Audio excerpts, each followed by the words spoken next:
Hello అందరికీ, welcome to Madhu graceful bytes. ఈరోజు మన ఛానల్లో మీకోసం ఒక స్నాక్ ఐటెం చూపిస్తున్నాను. అది కూడా చాలా సింపుల్గా, చాలా తక్కువ టైంలో మనము స్కూల్ పిల్లలకి ఏదైనా చేయాలి అనుకున్నప్పుడు కేవలం మనము 5 మినిట్స్లోనే ఈ స్నాక్ ఐటెం ప్రిపేర్ చేసుకోవచ్చు. దీనికి కాంబినేషన్ నేను చట్నీ కూడా చూపిస్తున్నాను. ఈవినింగ్ టైంలో మనకి ఏదైనా తినాలి అనిపించినప్పుడు వెంటనే ఇది ఈజీగా ప్రిపేర్ చేసుకోవచ్చు. దీనిలోకి మనం చాలా సింపుల్ ఇంగ్రీడియంట్సే వేస్తున్నాము, కానీ టేస్ట్ మాత్రం చాలా క్రిస్పీగా, చాలా టేస్టీగా ఉంటుంది. పైన క్రిస్పీగా, మనకి లోపల సాఫ్ట్గా చాలా బాగుంటుంది. మరి ఇంకెందుకు లేట్, ఇది ఎలా ప్రిపేర్ చేయాలో ఇప్పుడు మనం వీడియోలో చూసేద్దాం రండి. ఇక్కడ నేను ఏమేమి కావాలో కూడా వీడియోలో క్లియర్గా చూపిస్తున్నాను, స్కిప్ చేయకండి. ముందుగా చట్నీ కోసం ఇక్కడ నేను పుట్నాలు తీసుకున్నాను, అలాగే 4 నుంచి 5 వరకు పచ్చిమిర్చి, అలాగే కొద్దిగా ఎండు కొబ్బరిని కూడా తీసుకున్నాను.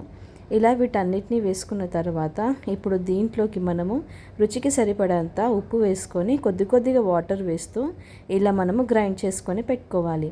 ఇప్పుడు మనం తాలింపు కోసం ఆయిల్ని వేసుకొని కొద్దిగా ఆవాలు, కొద్దిగా జీలకర్ర, అలాగే 2 నుంచి 3 వరకు ఎండుమిర్చిని వేసుకొని కొద్దిగా కరివేపాకును వేసుకొని మనం తాలింపు పెట్టుకోవాలి. ఇప్పుడు ఈ తాలింపుని మనము ఈ చట్నీలోకి వేసేసుకోవాలి. అంతే, చట్నీ రెడీ అయిపోయింది. ఇప్పుడు మనము 2 ఆలూని తీసుకొని ఇలా బాయిల్ చేసుకొని పెట్టుకోవాలి. ఇప్పుడు ఈ బాయిల్ చేసుకున్న ఆలూని మనం ఒక మిక్సీలో వేసుకొని దీన్ని మనము గ్రైండ్ చేసుకోవాలి. ఇలా సాఫ్ట్గా మనకి లిక్విడ్ లాగా అయ్యేలాగా మనం గ్రైండ్ చేసుకొని పక్కకు పెట్టేసుకోవాలి. ఇప్పుడు మనం ఒక మిక్సింగ్ బౌల్ తీసుకొని దాంట్లోకి మనం 1 కప్పు వరకు బియ్యం పిండిని వేసుకొని మనం ముందుగా గ్రైండ్ చేసి పెట్టుకున్న ఆలూని వేసేసుకోవాలి. ఈ విధంగా ఆలూని వేసుకున్న తర్వాత ఒకసారి మనము బాగా మిక్స్ చేసుకోవాలి. ఇలా మిక్స్ చేసుకున్న తర్వాత మనకి ఆలు అంతా కూడా ఈ పిండిలో మనకి చక్కగా మిక్స్ అయిపోవాలి.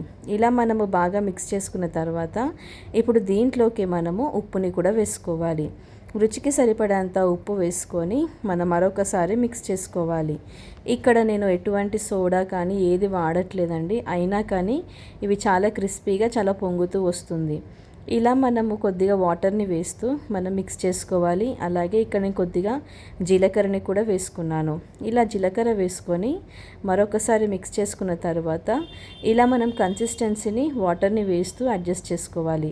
ఇక్కడ బ్యాటర్ చూసారు కదా, ఇలా థిక్గా ఉండాలి. మరీ ఎక్కువగా పల్చగా ఉంటే మనకి పునుగులు అనేది రావు. సో ఇలా థిక్గా ఉన్నప్పుడు దీంట్లోకి మనము కొద్దిగా అల్లం వేసుకోవాలి, అలాగే కొద్దిగా పచ్చిమిర్చి, కొద్దిగా కరివేపాకు లేదా కొత్తిమీరని వేసుకోవాలి. ఇలా వీటన్నిటిని వేసుకొని మిక్స్ చేసుకోవాలి. ఇలా మనకి ఎక్కువగా పల్చగా ఉండకుండా ఇలా ఉంటే సరిపోతుంది. ఇప్పుడు దీన్ని ఫ్రై చేసుకోనికి మనం దీంట్లోకి ఆయిల్ని వేడి చేసుకొని ఇలా మనం పునుగుల్లాగా వేసేసుకోవాలి.